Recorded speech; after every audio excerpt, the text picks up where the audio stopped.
Hi everyone, Radhe Radhe, सत श्री अकाल, नमस्कार। मैं शिशिर स्वागत करता हूं आपके अपने यूट्यूब चैनल शिशिर की पाठशाला में। तो जैसा कि आप सभी को पता है कि हम लोग केवीएस की प्रिपरेशन कर रहे हैं और जो कि सीडीपी और ईवीएस की 60+20 80 मार्क्स की तैयारी मैं आपको कराऊंगा। और पीवाईक्यू सीरीज स्टार्ट है, प्लेलिस्ट बना दी है मैंने, जाके आप केवीएस 2024 2025 उसमें आप देखेंगे तो आपको सारे पीवाईक्यू प्रीवियस वीडियोस मिल जाएंगे। तो चलिए, ईवीएस की वीडियोस हो चुकी है। ये जो पेपर है ये है आपका 24 फरवरी 2023 का पेपर है, मॉर्निंग शिफ्ट का, ठीक, सीडीपी। तो चलिए स्टार्ट करते हैं पहले क्वेश्चन से। What do you understand by the term growth growth in child development. पहले क्वेश्चन को समझिए, क्वेश्चन कहना क्या चाह रहा है कि आप ग्रोथ, वृद्धि से बच्चे के विकास में क्या समझते हैं। ठीक, ये दिया गया है। पहला लाइन है, it is reversible physical change. यह एक व्युत्क्रमणीय शारीरिक परिवर्तन है। इसका मतलब है कि ये एक रिवर्सिबल हो सकता है। पहली लाइन का मतलब यह है कि क्या हमारी हाइट, वृद्धि का मतलब क्या होता है, वृद्धि का मतलब हमारी हाइट बढ़ना, वेट बढ़ना, फिजिकल डेवलपमेंट। तो अगर वृद्धि हुई, क्या वो रिवर्सिबल है, हाइट बढ़ा, क्या वो रिवर्सिबल है, ये कहने का मतलब है। Second line, it is reversible physical change. क्या ये इरिवर्सिबल फिजिकल चेंज है? बिल्कुल, ये लाइन बिल्कुल भाई इरिवर्सिबल होता है। हाइट बढ़ गई, कम नहीं होगी। 6 फीट के थे, 5 फीट कैसे कम होगी? क्या हो सकता है? नहीं हो सकती। It is reversible, irreversible emotional change, बिल्कुल नहीं। ये काट दीजिए, इसको भी काट दीजिए, इसका राइट आंसर सेकंड हो जाएगा। ठीक है, it is irreversible physical change, यह अविक्रमणीय शारीरिक परिवर्तन है। आगे चलते हैं। 42 क्वेश्चन है, which one of the following feature falls in the category of social domain in child's development. मतलब निम्नलिखित में से कौन सी विशेषता बालक के सामाजिक क्षेत्र, अब सामाजिक क्षेत्र का क्या मतलब हो गया? देखिए, सोशल डोमेन का मतलब है कि सोसाइटी से रिलेटेड जो भी चीज़ें आती हैं वो सोशल डोमेन में आती हैं। समाज में, जैसे समाज, परिवार हो गई, सोसाइटी हो गई, हमारे आस पड़ोस के लोग हो गए, तो ये किस में आएगा? सोसाइटी के उसमें सोशल डोमेन में आएगा। ठीक है, अब आइए सोशल डोमेन में देखते हैं। पहला ऑप्शन है साइकिलिंग विद फ्रेंड्स, क्या मित्र के साथ साइकिल चलाना। Sharing of toys with neighbourhood child, मतलब बच्चों के साथ, अपने पड़ोसियों के साथ खिलौने को शेयर करना। क्राइंग विथ पियर्स, पियर्स के साथ रोना, अपने जो समूह के समकक्ष के लोग हैं।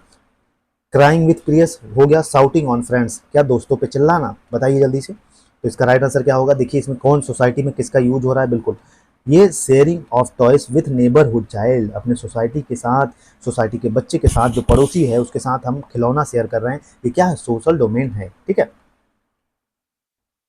नेक्स्ट है, telling truth by child comes under. देखिए, एक बच्चा सच बोल रहा है, सच बोलना, झूठ बोलना हमारे सोसाइटी में क्या एक्सेप्टेबल है, नहीं एक्सेप्टेबल है, ये सारी चीजें किस में आएंगी? ये सब हमारे मोरल डोमेन में आएंगे। ठीक है, नैतिक विकास में आएंगे। ठीक है, किसमें? नैतिक विकास में आएंगी।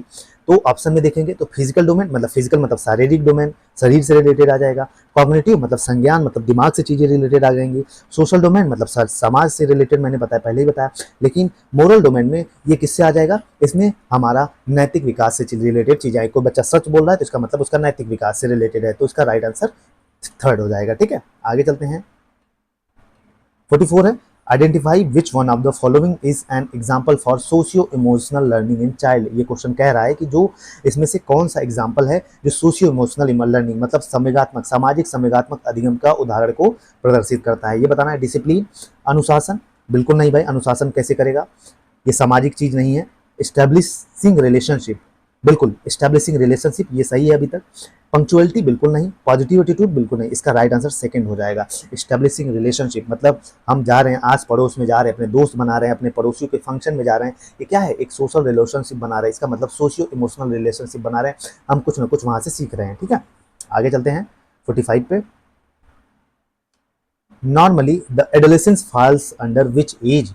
देखिए, ये एज के बारे में पूछा है। ठीक है, बहुत आसान है।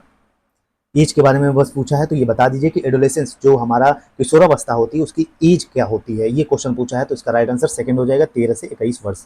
ठीक है, आगे चलते हैं।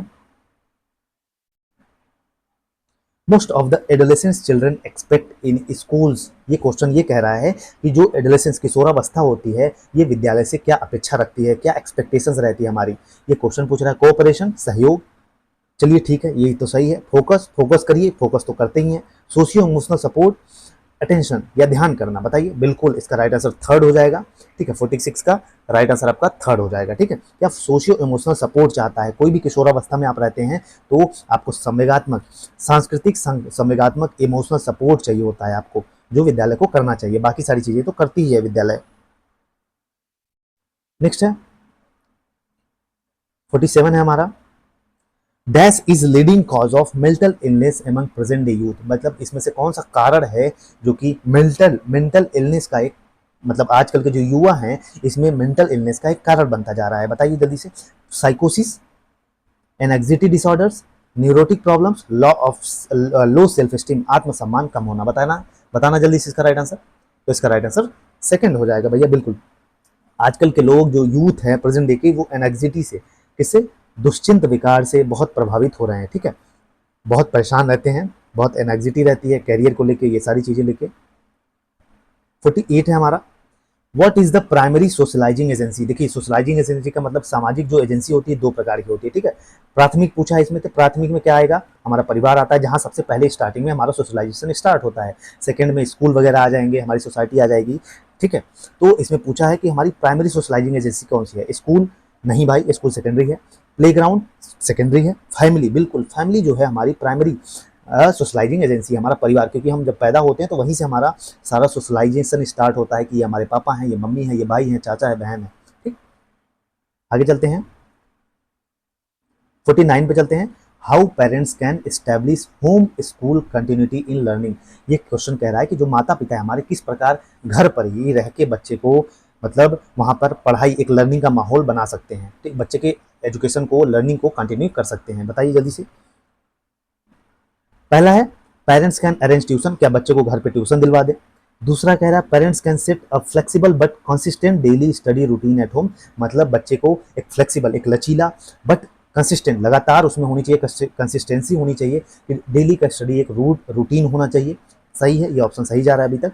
Third, parents can conduct exam at home, भाई घर पे एग्जाम लेने से कुछ नहीं होने वाला है। Fourth, parents can regularly take feedback on school activities on daily base, क्या बच्चा डेली स्कूल में क्या कर रहा है क्या नहीं कर रहा है इसका फीडबैक लेना, या स्कूल में आज क्या हुआ, बिल्कुल नहीं। इसका राइट आंसर 48 का क्या हो जाएगा,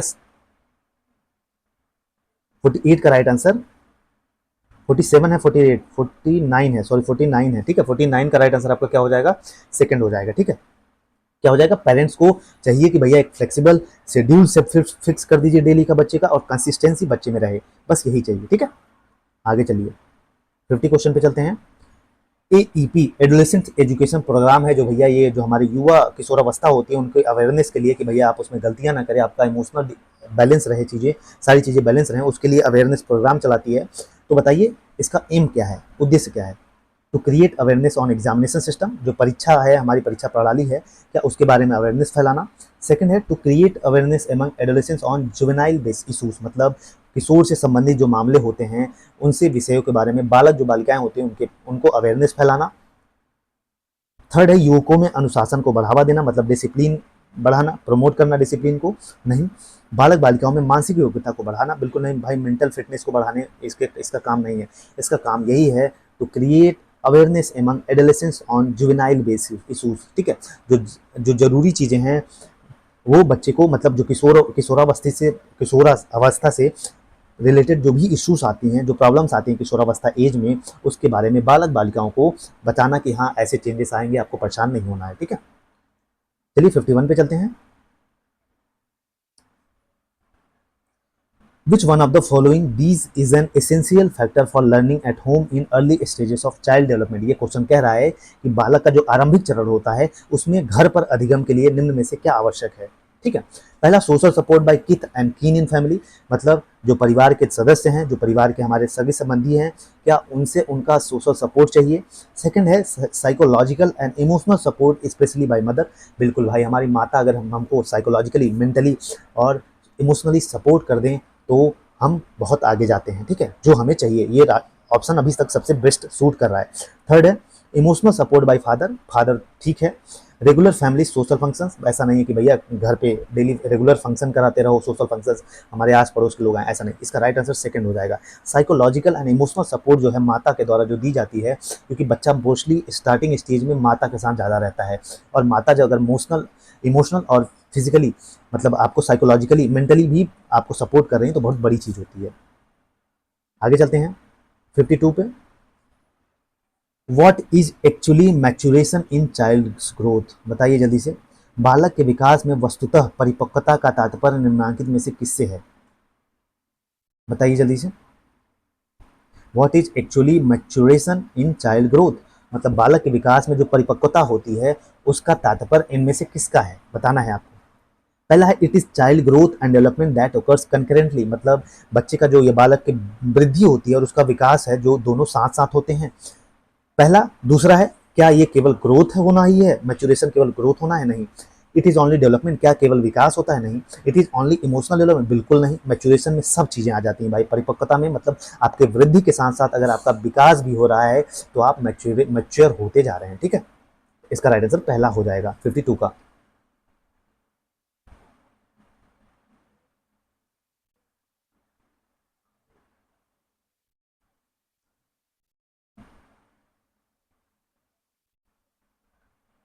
चलिए अब 53 पे चलते हैं।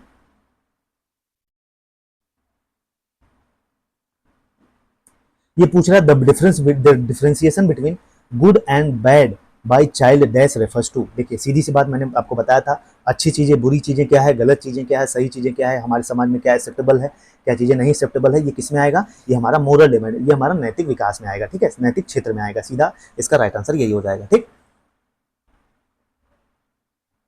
क्वेश्चन नंबर 54 है which one of the following plays a key role in educating the child after the school, मतलब इसमें से सबसे ज्यादा इसमें किसकी अहम भूमिका होगी बालक के शिक्षण में स्कूल के बाद, मतलब बच्चा जब विद्यालय के बाद घर आता है तो इनमें से किसकी अहम भूमिका रहती है बच्चे के अधिगम में, बताइए जल्दी से। घर की, फैमिली की, मीडिया की या टीचर की। बिल्कुल इसका राइट आंसर मीडिया हो जाएगा, ठीक है, क्या मीडिया, जनसंचार माध्यम। चलिए 55 पे चलते हैं। विच one of the following could be mental characteristic features of adolescent, मतलब निम्नलिखित में से क्या किशोर की मानसिक विशेषता हो सकती है, आपको ये बताना है कि विच one of the following could be mental characteristic feature of adolescence. बताना है कि किशोर की जो मानसिक विशेषता इसमें से क्या हो सकती है, जब आप किशोरावस्था में होती हैं उसकी कैरेक्टरिस्टिक इसमें से क्या है। फील ऑकवर्डनेस, मतलब असहज महसूस करता है बच्चा, इसमें से बेस्ट आंसर चुनना है। क्राइसिस पीरियड इसको कहते हैं, हाँ ये अभी तक बेस्ट ऑप्शन है। फाइंड फॉल्ट विथ अदर्स, अन्य व्यक्तियों का छिद्रान्वेषण, मतलब हमेशा गलतियों को देखना दूसरों में। आत्मविश्वास की भावना, ओवर कॉन्फिडेंस रहते हैं। बताइए इसका राइट आंसर। बिल्कुल इसको क्राइसिस पीरियड बोलते हैं भाई। इसमें क्या होता है कि जो किशोरावस्था है इसमें क्राइसिस पीरियड, आइडेंटिटी क्राइसिस होता है, ठीक है। इसमें खुद की पहचान एक बनाने के लिए हम हमेशा युद्ध की तरह लड़ते रहते हैं। आगे चलते हैं 56 पे। Learning is commonly perceived S, बताना है कि जो अधिगम सामान्यतः किस रूप में समझा जाता है। अधिगम का मतलब क्या हुआ, यहाँ मीनिंग पूछा है सिंपल। एक्वायर्ड नॉलेज, हाँ किसी चीज को अर्जन करना, ज्ञानार्जन करना, कहीं से सीखना। सेकंड है अल्टर्ड पॉजिटिव बिहेवियर, क्या मतलब परिवर्तित, अगर हमारे व्यवहार में पॉजिटिव चेंजेस आ रहे हैं, इस सेकंड ऑप्शन ये कह रहा है।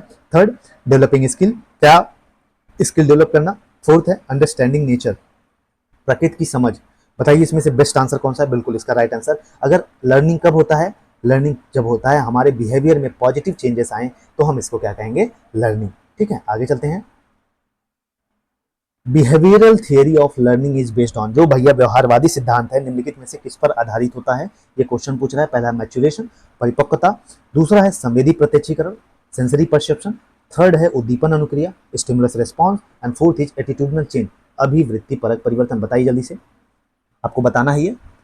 बताइए, जो बताएगा इसको पैसा मिलेगा, कितना पैसा मिलेगा ये नहीं पता मुझे। 57 का राइट आंसर आपको बताना है। इसका राइट आंसर आपका थर्ड हो जाएगा, ठीक है, क्या स्टिमुलस रेस्पॉन्स, क्या उद्दीपन अनुक्रिया। चलिए 58 पे चलते हैं। Which of the following could be an example of constructivism in classroom learning, मतलब हमारे जो कक्षा में अधिगम निम्न में से क्या रचनावाद, रचनावाद का क्या मतलब हो गया, क्रिएटिविटी, हमारे दिमाग में हम क्रिएटिव थिंकिंग हो हमारी, हम एक दूसरे की मदद कर सकें, ग्रुप में काम कर सकें, ठीक है, ये सारी चीजें होती हैं क्रिएटिविटी का मतलब, कंस्ट्रक्टिविज्म का। अब पहला ओरल टेस्ट लेना, क्या मौखिक परीक्षण, नहीं। कोलैबोरेटिव ग्रुप वर्क, ये बेस्ट आंसर अभी तक लग रहा है। डिमॉन्स्ट्रेशन ऑफ एक्सपेरिमेंट, मतलब प्रयोग का प्रदर्शन करना, नहीं। पेपर पेंसिल टेस्ट, नहीं भाई। इसका राइट आंसर क्या हो जाएगा, सेकंड हो जाएगा भाई, कोलैबोरेटिव ग्रुप वर्क, मतलब क्रिएटिविटी आएगी, एक दूसरे का दिमाग उसमें लगेगा, चार दिमाग जहां लगते हैं तो वहां क्रिएटिविटी आती है, ठीक। 58 का राइट आंसर सेकंड हो जाएगा। अब चलते हैं 59 पे।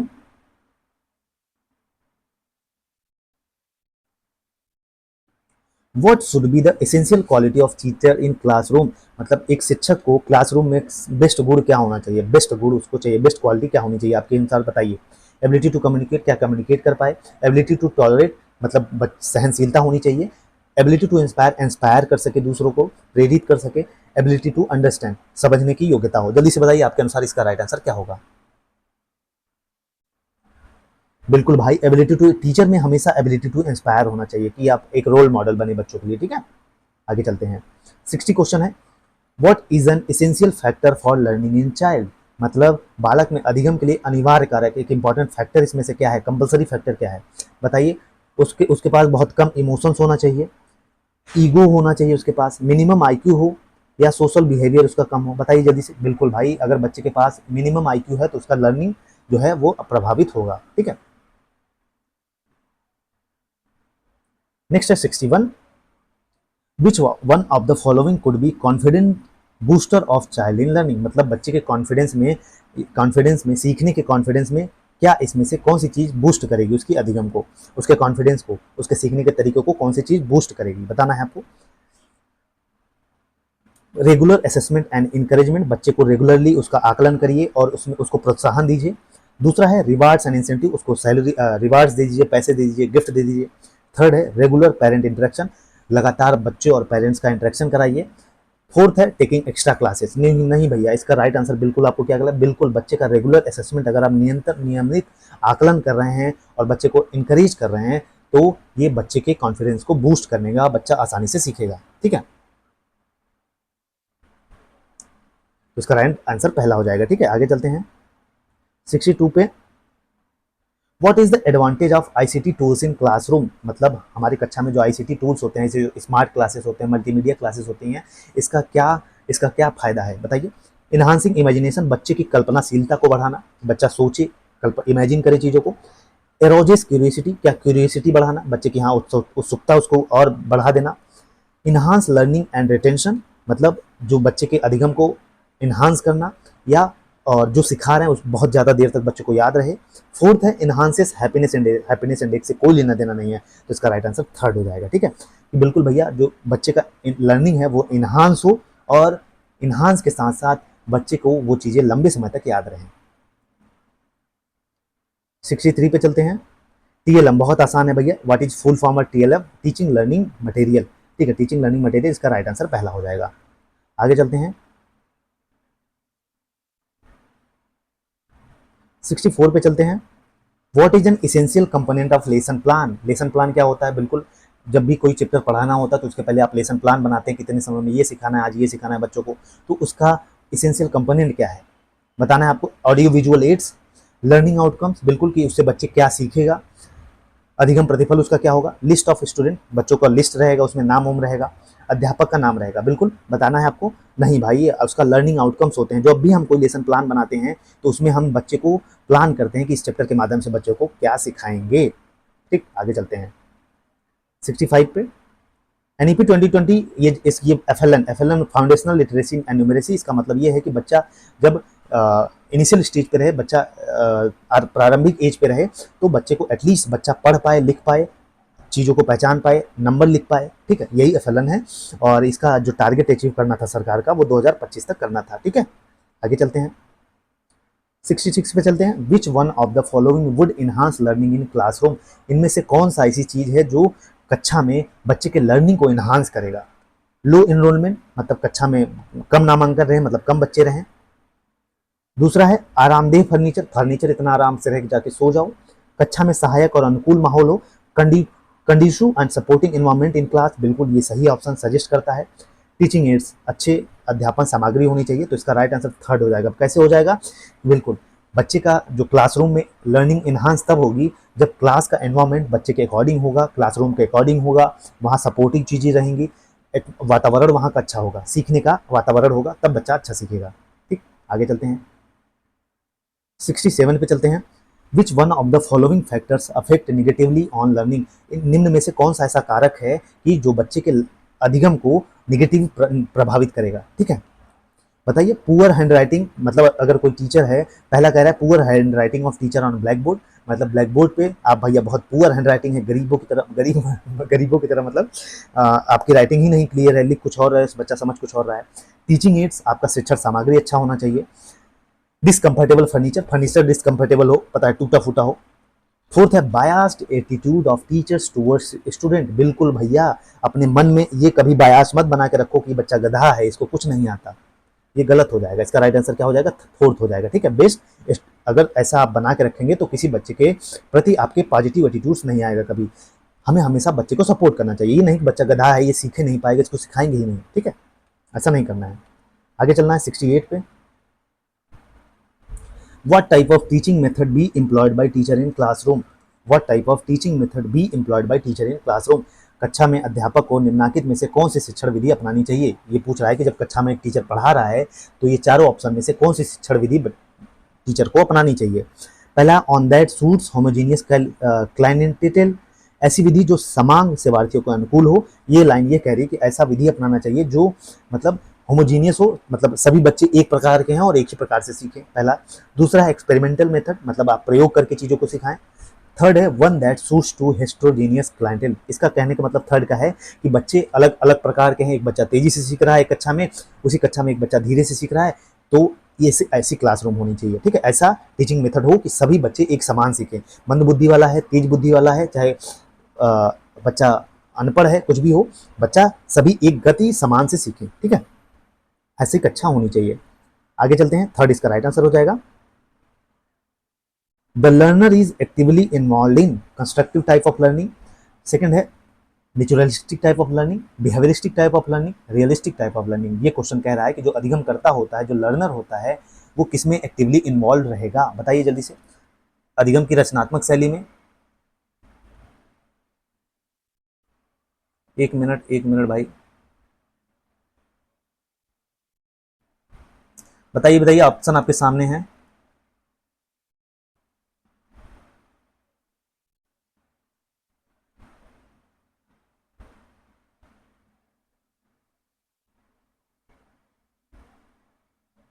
बताइए। कंस्ट्रक्टिव टाइप ऑफ लर्निंग, मतलब अधिगम की रचनात्मक शैली होनी चाहिए, क्रिएटिविटी उसमें यूज करें अपने टीचिंग मेथड्स में। अधिगम की प्रकृतिवादी शैली, भाई बस नेचुरलिस्टिक होनी चाहिए, प्रकृति के से साथ ऐड करके ये सारी चीजें। बिहेवियरिस्टिक होनी चाहिए, बिहेवियरल चीजें, बच्चों को जो आस पड़ोस की चीजें हैं वो चीजें, बच्चा बिहेवियरिस्टिक लर्निंग हो।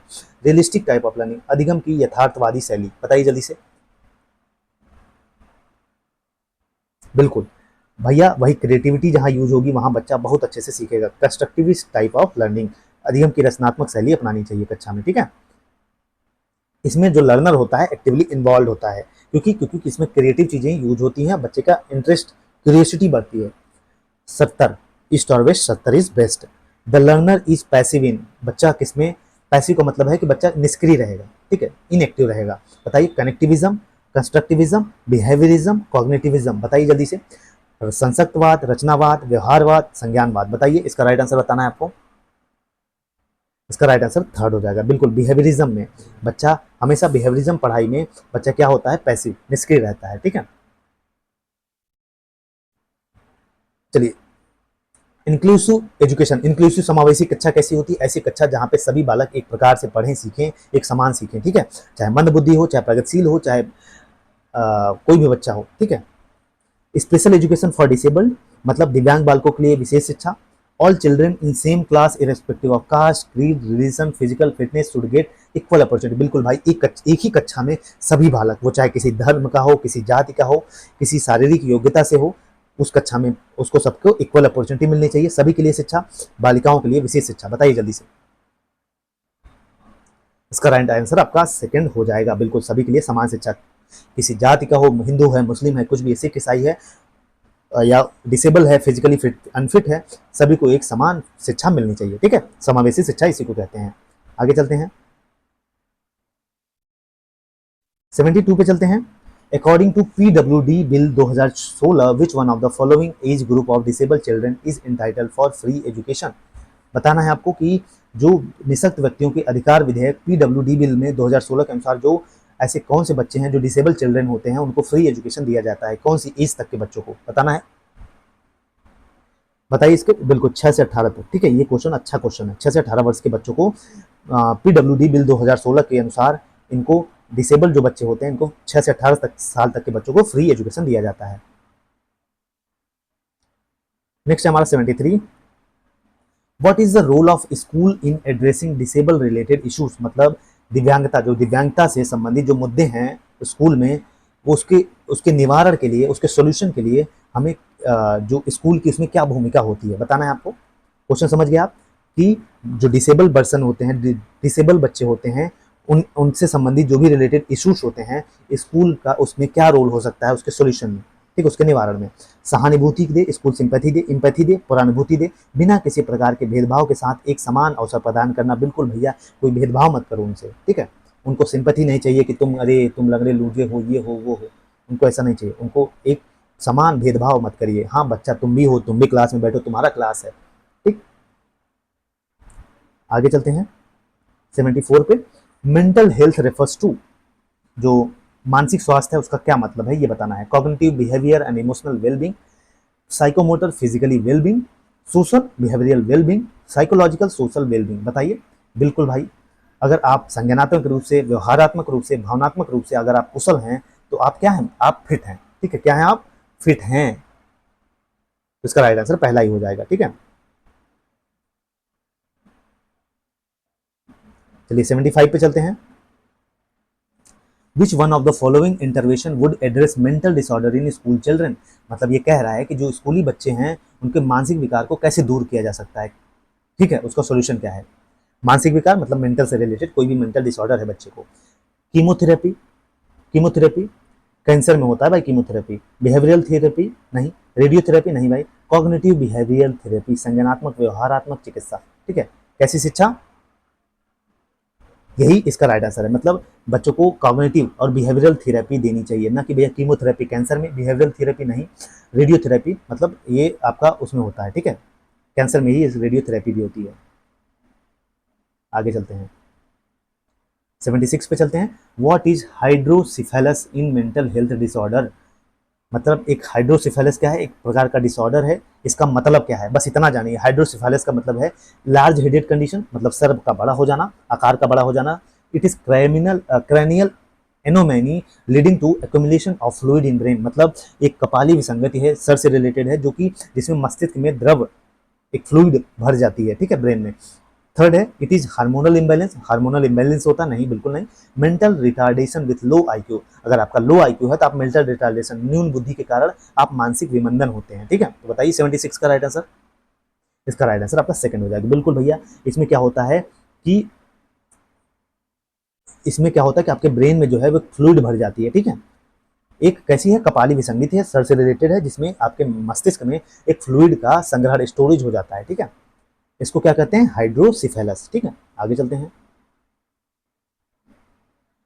What is the need of the hour in school of address mental illness among children, मतलब बालकों में मानसिक रुग्णता, मतलब मेंटल इलनेस जो है वो आज, मतलब उसके सॉल्यूशन के लिए, उसके निवारण के लिए आज के समय में किस चीज की आवश्यकता है स्कूलों में। मतलब क्वेश्चन ये कह रहा है कि भैया जो मेंटल इलनेस है आज स्कूल में बच्चों के निवारण के लिए उसको क्या उपाय हो सकते हैं, ठीक है, या किस चीज की आवश्यकता होती है स्कूल में। पहला है मेडिकल असिस्टेंट, क्या चिकित्सीय सहायता दे दो उनको, नहीं। Allotment of separate periods to each mental illness, मतलब एक सेपरेट कक्षा, एक क्लास प्रोवाइड करो बच्चों को कि एक घंटी एक पीरियड हो बच्चों के लिए कि मेंटल हेल्थ इश्यूज उसमें डिस्कस हो। थर्ड है regular appointment of professional health counsellor, मतलब एक अपॉइंट कर लीजिए प्रोफेशनल हेल्थ काउंसलिंग को, काउंसलर को। फोर्थ है पेरेंट्स इंटरवेंशन, बताइए जल्दी से, जो बताएगा बताइए जल्दी से। इसका राइट आंसर थर्ड हो जाएगा कि भैया रेगुलर अपॉइंटमेंट है, एक प्रोफेशनल हेल्थ काउंसलर अपने स्कूल में उसको अपॉइंट कर लीजिए, जिसकी वजह से स्कूल में जो मेंटल इलनेस की प्रॉब्लम है उसका निवारण किया जा सकता है। आगे चलते हैं 78 है how to ensure cordial home school relationship in society, मतलब समाज में सौहार्दपूर्ण गृह विद्यालय संबंध कैसे सुनिश्चित किया जाना चाहिए बताना है। Children should take part in social activities, मतलब जो बच्चों का ensure cordial home school relationship, बच्चे का घर का भी और स्कूल का भी रिलेशनशिप सोसाइटी से मतलब समाज में मेंटेन रहे, ये इसके लिए क्या किया जाना चाहिए। बालकों को सामाजिक गतिविधियों में भाग लेना चाहिए, मतलब बच्चे जो हैं वो सोशल एक्टिविटीज़ जो हैं उसमें पार्टिसिपेट करें। दूसरा है regular participation of parents in school programmes, मतलब जो बच्चे के पिताजी हैं, माताजी हैं, वो रेगुलरली जो स्कूल के प्रोग्राम्स हैं उसमें पार्टिसिपेट करें।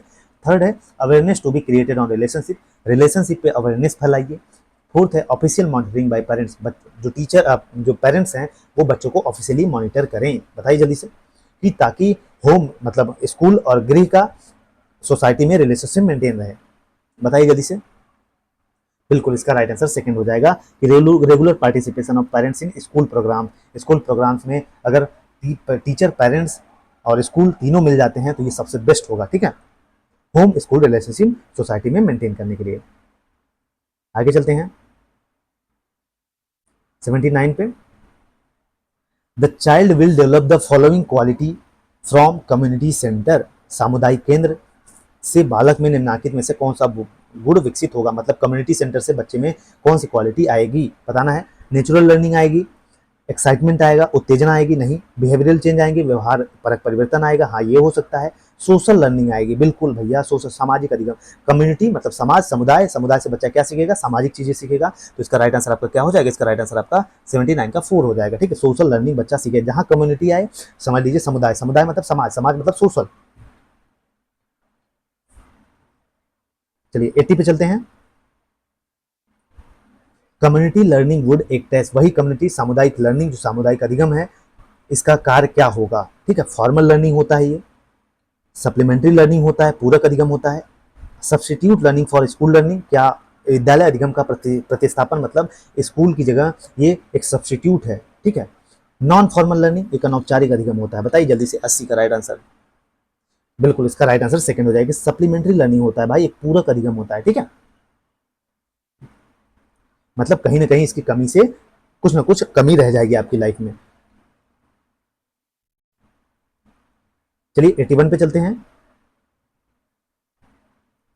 What is an essential quality of school leader, विद्यालय के जो नेता हैं भैया उसका इसमें इसेंशियल क्वालिटी क्या है। गुड ओरेटर होना चाहिए, एक उत्तम वक्ता बोलने वाला होना चाहिए, टीम बिल्डिंग होना चाहिए, टीम निर्माण कर सके वो, हाईली नॉलेजेबल होना चाहिए, जरूरी नहीं है, पंक्चुअल होना चाहिए। बताइए इसमें से एक स्कूल लीडर का विशेषता क्या होनी चाहिए। बिल्कुल भाई, टीम बिल्डिंग होनी चाहिए। ठीक है, क्या टीम बिल्डिंग, वो टीम का निर्माण कर सके लीडर। ठीक है, चलिए आगे चलते हैं 82 पे। Which type of leadership style is more effective, इसके बारे में बहुत अच्छे से पढ़ाऊंगा मैं। सर्वेंट लीडरशिप, नौकर नेतृत्व, भैया हमेशा नौकर चाकरी करते रहो, ऐसा नहीं है।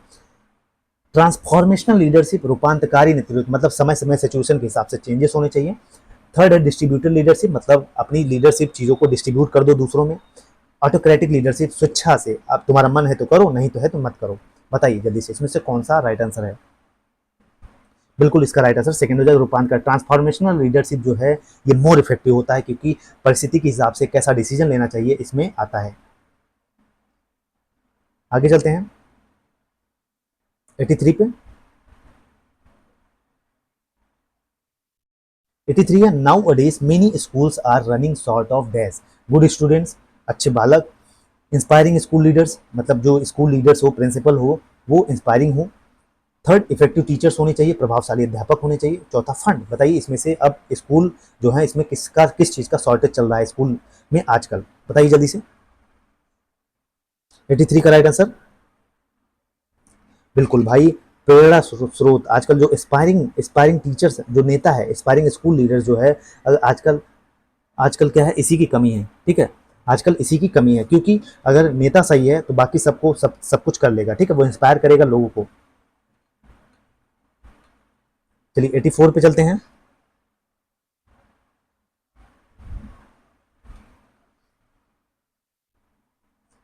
What would you suggest good vision statement for your school, आप अपने विद्यालय के लिए निम्नलिखित में से किसे उत्तम भविष्य लक्ष्य कथन के रूप में अंगीकृत करेंगे।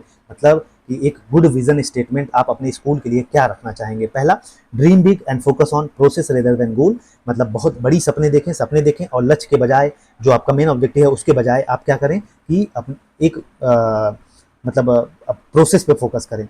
दूसरा है फोकस ऑन गोल, अपने गोल पर फोकस करें। तीसरा है पर्पस ओरिएंटेड होना चाहिए, उसका कुछ ना कुछ पर्पस हो। चौथा है वैल्यू ओरिएंटेड होना चाहिए, उसका कुछ ना कुछ वैल्यू निकले या वैल्यू हो, मूल्य निकले, बताना है। इसका राइट आंसर बिल्कुल भैया, हमें इसका राइट आंसर क्या है होना चाहिए, इसका राइट आंसर फर्स्ट होना चाहिए। ठीक है, ड्रीम बिग मतलब बड़े सपने देखें और लक्ष्य की बजाय हमें गोल पे नहीं देखना है, बल्कि हमें प्रोसेस, जो प्रोसेस है, एक स्टेप है, उस पर हमें फोकस करना चाहिए, अपने आप गोल अचीव हो जाएगा। ठीक है,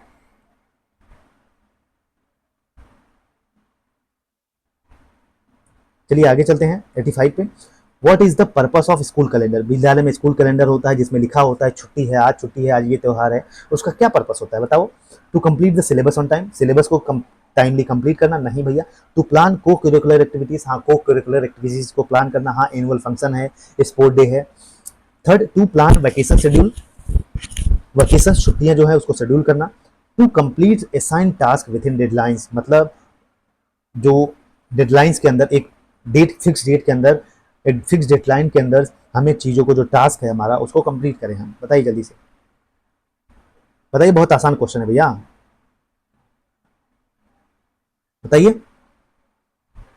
बिल्कुल भाई, इसका राइट आंसर यही होगा, to complete assign task within deadlines, मतलब स्कूल कैलेंडर का जो मेन ऑब्जेक्टिव यही है, मेन पर्पज, कि भैया एक फिक्स डेडलाइन के समय अपने सिलेबस को कंप्लीट करना, अपने फंक्शंस को कंप्लीट करना, अपने जो करिकुलर एक्टिविटीज हैं उसको कंप्लीट करना। ठीक है, आगे चलते हैं 86। What is the role of parents teacher association in school? PTA होता है, पेरेंट्स टीचर एसोसिएशन होता है, उसका रोल क्या है? ठीक है, बताइए। It facilitates positive learning environment in school, मतलब इसके फलस्वरूप विद्यालय में अधिगम के लिए सकारात्मक माहौल बनता है। टू मोबिलाइज फाइनेंशियल रिसोर्सेज, वित्तीय संसाधन जुटाना, ऐसा कुछ नहीं है भैया पेरेंट्स आए पैसा दें, ऐसा कुछ नहीं है। To find fault with school, school की गलतियों को निकालना, बिल्कुल नहीं। It helps school to progress, यह विद्यालय की प्रगति को सहायता मिलती है, बिल्कुल भाई सहायता मिल सकती है। तो इसका राइट आंसर पहला ही हो जाएगा। ठीक है, पहला क्यों होगा? क्योंकि ये एक पॉजिटिव लर्निंग एनवायरनमेंट बनाता है, क्योंकि टीचर बच्चों की चीजें शेयर करता है, पेरेंट्स बच्चों की चीजें शेयर करता है, क्योंकि मेन जो सेंटर है बच्चा ही है। ठीक है, 87 पे चलते हैं। What is the significance of morning assembly in school? Morning assembly क्यों होती है? जो सभा होती है, प्रातःकालीन असेंबली जिसमें हम प्रेयर करते हैं, क्यों होती है? It helps to routine work of school, इससे विद्यालय के जो रूटीन वर्क्स हैं, ठीक है, वो मदद करते हैं। Second, to communicate the information to all stakeholders, मतलब जो सभी स्कूल के बच्चे हैं उनसे इंफॉर्मेशन शेयर करना, कम्युनिकेट करना। Third, promotes value system among children, बच्चों में मूल्य प्रणाली को संवर्धन करना, मतलब वैल्यू सिस्टम इंक्रीज करना, प्रमोट करना। Fourth, it is a part of administrative requirement, ये एडमिनिस्ट्रेटिव पार्ट एक का रिक्वायरमेंट का एक पार्ट है, प्रशासनिक अपेक्षा का भाग है। बताइए जल्दी से। बिल्कुल, इसका राइट आंसर थर्ड हो जाएगा। इससे बालकों में मूल्य प्रणाली, भैया प्रेयर करते हैं, भगवान करते हैं, एक डिसिप्लिन बनता है सुबह। ठीक है, तो इससे वैल्यू डेवलप होती है आपके अंदर, मोरल वैल्यूज। 88 पे आ गए। विच one of the following factors can enhance learning in classroom? बताइए जल्दी से, मतलब इनमें से कौन सा ऐसा कारक है, फैक्टर है, जो अधिगम को, जो कक्षा के अधिगम को वृद्धि कर सकता है, उसमें इनहांस कर सकता है लर्निंग को? थ्रू ग्रुप डिस्कशन, बिल्कुल ग्रुप डिस्कशन से हो सकता है भाई। थ्रू ऑडियो विजुअल एड्स हो सकता है। थ्रू सेल्फ रीडिंग, खुद के पढ़ने से, ऐसा नहीं है। थ्रू लेक्चर मेथड, ऐसा नहीं है। बताइए जल्दी से, कौन सा चीजें इनहांस करेंगी हमारी लर्निंग को स्कूल में? इसका राइट आंसर पहला होगा, ग्रुप डिस्कशन से। ठीक है, क्या? थ्रू ग्रुप डिस्कशन, जब हम कोई चीज ग्रुप में सीखते हैं तो ये लर्निंग, ये फैक्टर्स है जो इनहांस करता है हमारी लर्निंग को क्लासरूम में। ठीक है, चलिए 89 पे चलते हैं। Which type of motivation is effective for learning? Which type of motivation, निम्नलिखित में से किस प्रकार का अभिप्रेरणा अधिगम के लिए प्रभावी होता है? आपको ये बताना है। एक्सट्रिंसिक मोटिवेशन, दूसरा है इंट्रिंसिक मोटिवेशन, मतलब आंतरिक जो भाई अंदर से मोटिवेशन आए। एक्सट्रिंसिक मतलब बाहर से जो मोटिवेशन आए। इमोशनल मोटिवेशन, समेगा आपको इमोशंस, मतलब आपके जो इमोशंस है उस ऐसे मोटिवेशन। फोर्थ है सोशल मोटिवेशन, सामाजिक मोटिवेशन। जल्दी से बताइए, मतलब क्वेश्चन ये कह रहा है कि कौन सा मोटिवेशन है जो अफेक्टिव होगा लर्निंग के लिए, ठीक है, अधिगम के लिए प्रभावी होता है। बताइए जल्दी से। बिल्कुल भैया, एक्सट्रिंसिक, बाहरी जो मोटिवेशन होता है, बाह्य अभिप्रेरणा जो होती है, ये क्या करती है? ये करती है,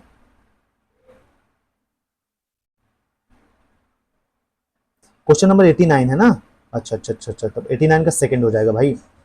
आंतरिक मोटिवेशन होता चाहिए, ठीक है, अंदर से मोटिवेशन आना चाहिए, ऐसे नहीं बाहर से 2 रुपया दे दें, अंदर से मोटिवेशन आना चाहिए, ठीक है, तभी हमारा अधिगम प्रभावी होगा। चलिए 90 पे चलते हैं। What is the significance of feedback mechanism in school. Feedback, school में जो फीडबैक लिया जाता है कि भैया बताइए ये चीज़ें सही है कि नहीं सही है, ऐसा चल रहा है, फिर पेरेंट्स से फीडबैक लिया जाता है, बच्चों से फीडबैक लिया जाता है, टीचर सही है कि नहीं है, इसका क्या पर्पस है, इसका क्या इंपॉर्टेंस है, बताइए। It facilitates introspection to improve further. बिल्कुल, इससे क्या होता है कि मतलब हम आगे भी इम्प्रूव कर सकते हैं। टू गेट मोर फंड्स, पैसा पाने के लिए नहीं, टू इन्फॉर्म पेरेंट्स, जो पेरेंट्स हैं उनको इन्फॉर्म करने के लिए, ऐसा नहीं है। पार्ट ऑफ सुपरविजन, ये एक हमारा सुपरविजन का पार्ट है। बताइए जल्दी से, 90 का राइट आंसर आपको बताना है। बिल्कुल, इसका राइट आंसर पहला ही हो जाएगा। It facilitates introspection to improve further. इससे आत्मनिरीक्षण होता है, आत्मनिरीक्षण कर, एनालिसिस कर हम चीजों को भविष्य में सुधार कर सकते हैं, ठीक है। आगे चलते हैं 91 पे। परख, परख डील्स विथ, बताइए परख का फुल फॉर्म पूछ लिया इसमें। इसका राइट आंसर सेकंड हो जाएगा, नेशनल असेसमेंट इन एजुकेशन, ठीक है। नेशनल असेसमेंट, शिक्षा में राष्ट्रीय मूल्यांकन, परख का संबंध है। चलिए 92 पे चलते हैं। Sergeant commission setup in India, कब सार्जेंट कमीशन कब सेटअप हुई इंडिया में, बताना है आपको, बताइए जल्दी से। फोर्थ, इसका 1944 में, लिख लीजिए ये क्वेश्चन, 1944 में क्या सार्जेंट कमीशन हुआ था, ठीक है, सेटअप। नेक्स्ट क्वेश्चन पे चलते हैं। भाई ये बहुत बार क्वेश्चन पूछ लिया, आप देखे होंगे ये कई बार पूछा है क्वेश्चन, ये क्वेश्चन आप ही बताइए, आप ही लोग। थर्ड होगा, ठीक है, 5+3+3+4, बहुत बार क्वेश्चन हो गया भाई। 94 पे चलते हैं। How many minimum instructional hours per week is fix to teacher RT as per as RT. एक शिक्षक के लिए कितने मिनिमम घंटे डेली प्रोवाइड किए जाते हैं आरटी 2009 के थ्रू, बताइए। भाई 45 यार, बहुत आसान रिपीटेड क्वेश्चन है, ठीक है, 45 रिपोर्टेड क्वेश्चन है। चलिए 95 पे चलते हैं।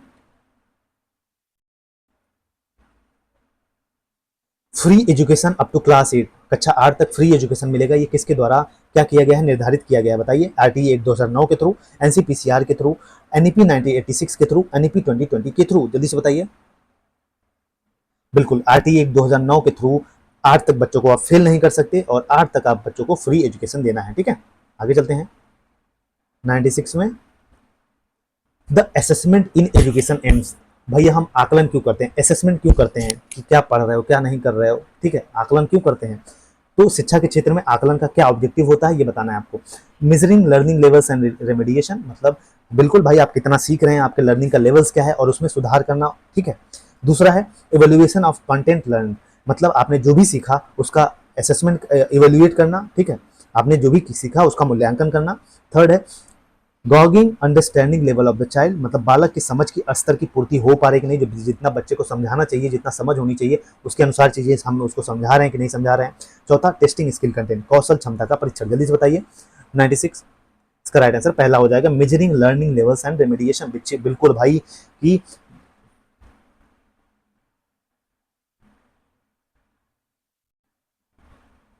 मतलब measuring learning levels and remediation, मतलब क्या होना चाहिए कि इसमें आप बच्चे को जो कितना सीख रहा है उसके लेवल को मेजर करना और उसमें उपचार करना, ठीक है। चलिए आगे चलते हैं 97 है।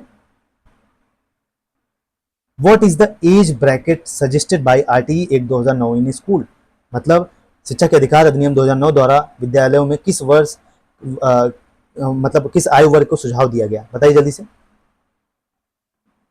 इसका राइट आंसर सेकंड हो जाएगा, ठीक है, कौन सेकंड, 6 से 14 साल के बच्चों के लिए। नेक्स्ट है 98, according to NEP 2020 by which year the target of FLN, ये क्वेश्चन फिर से रिपीट हुआ भैया 2025 तक, मतलब एफएलएन का जो टारगेट है ये एनईपी 2020 के थ्रू कब तक अचीव हो जाना चाहिए, 2025 तक, ठीक है। 99 है। What PTR people teacher ratio is prescribed by in NEP 2020 in the school located in socio-economically advantage area, मतलब राष्ट्रीय शिक्षा नीति 2020 NEP 2020 के थ्रू मतलब जो पीपल टीचर रेशियो है जो सोशियो इकोनॉमिकल डिसएडवांटेज एरिया में कितना होना चाहिए, जल्दी से बताइए, बहुत आसान क्वेश्चन है भाई। पहला बिल्कुल 25:1, पीपल टीचर रेशियो 25:1 होना चाहिए, ठीक है। आगे चलते हैं, आज का लास्ट क्वेश्चन हमारा 100 पे पहुंच गए। What is the purpose of education, purpose of education, शिक्षा का प्रयोजन क्या है, बताइए। शिक्षा का प्रयोजन क्या है? अर्निंग टू लिव, मतलब जीवन निर्वाह के लिए पढ़ते हैं आप। ट्रांसफॉर्मेशन ऑफ लाइफ, जीवन का रूपांतरण के लिए पढ़ते हैं आप। टू नो द नेचर, प्रकृति को जानने के लिए पढ़ते हैं आप। टू डेवलप पॉजिटिव एटीट्यूड, सकारात्मक अभिवृद्धि विकसित करने के लिए। बताइए जल्दी से, इसका राइट आंसर आपका क्या हो जाएगा? सेकंड हो जाएगा, ठीक है। ट्रांसफॉर्मेशन ऑफ लाइफ, बिल्कुल जीवन का रूपांतरण, कुछ ना कुछ चेंजेस होने चाहिए हमारी लाइफ में।